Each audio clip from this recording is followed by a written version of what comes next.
Okay, I know that this is going to divide a few viewers, but there are too many symbiotes. Today I want to talk about the overexposure of Venom.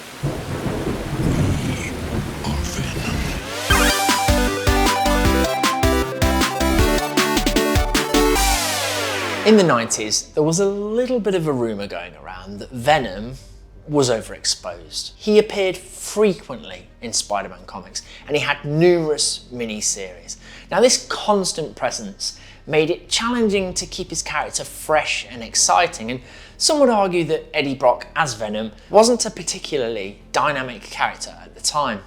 And this led to difficulties in taking him in new and interesting directions. But the introduction of multiple symbiotes also didn't really help to advance his storyline. Now, whilst some fans remember Venom being extremely popular, especially due to his appearances in the animated series of all places, others felt like his overexposure across the many comic books diluted his impact as a villain.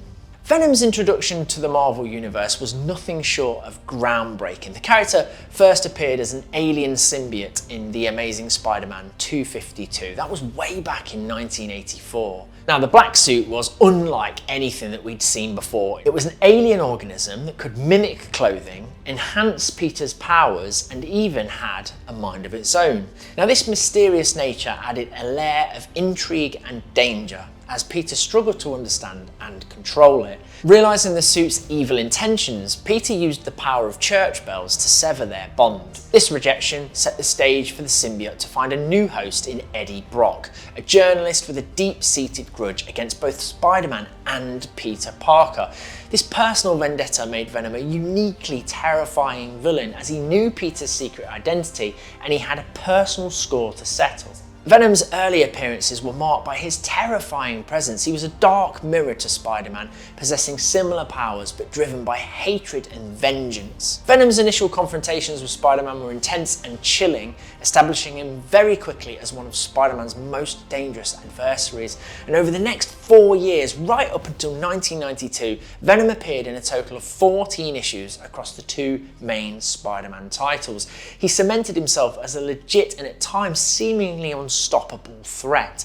It only ended with Spider-Man faking his own death on a desert island in order to stop Venom's pursuit. And up until this point, I think Marvel had pretty much nailed it. But it was about to get even better with the introduction of Carnage in The Amazing Spider-Man 361, also in 1992. Now, this took the symbiote storyline to new heights. Carnage, who was born from Venom's symbiote, had bonded with the psychopathic Cletus Cassidy and created an even more chaotic and deadly character. This actually forced Venom and Spider-Man into an uneasy alliance, marking the beginning of Venom's transformation from villain to anti-hero. So this solid foundation meant that throughout the 90s, Venom's character evolved even further. He became the anti-hero, starring in his own series and taking on a more complex role in the wider Marvel Universe. The writers were actually just starting to hit their stride, crafting compelling stories that expanded Venom's character and his lore. However, as Venom's popularity soared, symbiotes began appearing everywhere.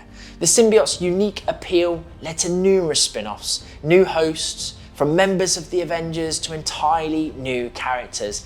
This overexposure diluted the impact of the symbiote, making it less special and more commonplace. It lost that shock factor. The changes often felt like temporary fixes rather than meaningful evolutions, and Venom's appeal began to wane. Perhaps Venom had become a victim of his own popularity. It's for this reason that Marvel decided to really shake things up, and in the early noughties, Venom's presence diminished. Now, it's really hard to think of Venom as damaged goods with how popular he is to this day, and during this time of all these changes, there were some positive ones. Many fans praised the Agent Venom storyline that followed, where Flash Thompson becomes Venom, as one of the best developments for the character, and this shows that whilst Venom's journey has had its ups and downs, he continues to evolve and remain a significant part of the Marvel Universe. Marvel recognised the need to rejuvenate Venom and bring back the core elements that made the character compelling in the first place. This reset began with the return of the symbiote to the original host, Eddie Brock. The storyline, Venom Homecoming from 2017, set the stage for this transition, re-establishing Eddie as Venom and paving the way for a new era. Not too long after, in 2018, writer Donny Cates and artist Ryan Stegman launched a new Venom series that would redefine the character and his lore.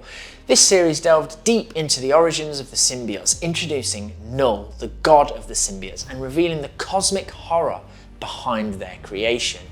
Cates' storytelling combined with Stegman's dynamic art brought a fresh and exciting perspective to Venom, making the series a critical and commercial success. Null's introduction was a game changer. As the primordial deity who created the symbiotes, Null brought a new level of depth and menace to the lore.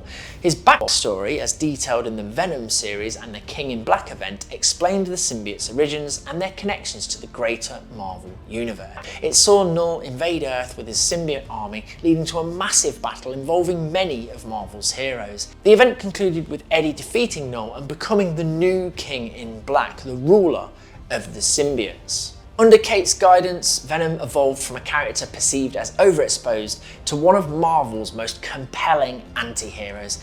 The series explored themes of redemption, fatherhood, and the struggle against inner darkness. Venom's transformation from overexposed anti-hero to central figure in the Marvel universe is a testament to the power of innovative storytelling and character development.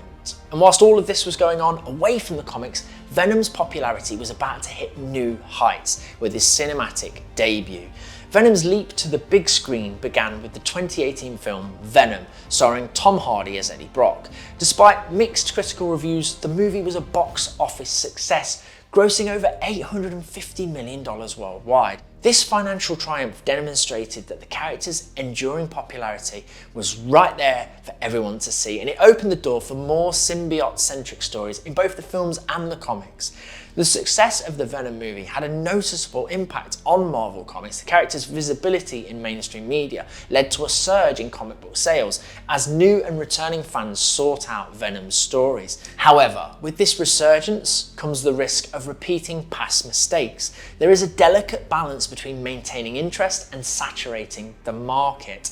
And that's the conclusion we've come to. The challenge, as always, remains to keep the character fresh and engaging without falling into the trap of overexposure. Now, as symbiotes continue to play a central role in the Marvel Universe, careful storytelling will be key to sustaining their popularity. So in conclusion, when Venom first arrived, he was a scary mystery and a legitimate threat to Spider-Man. And they did so well to build that character in those early stories. Then they introduced Carnage, who was a mirrored image to Venom, and again, they knocked it out of the park. However, once the popularity of those characters soared, everybody got a symbiote. So I myself did feel like Venom was overexposed, and I backed away from the character. But Donny Cates changed all of that for me. He made that character exciting. He gave him a really interesting and intriguing backstory. So I kind of think that Venom has had a peak and a trough, and he's on a peak again.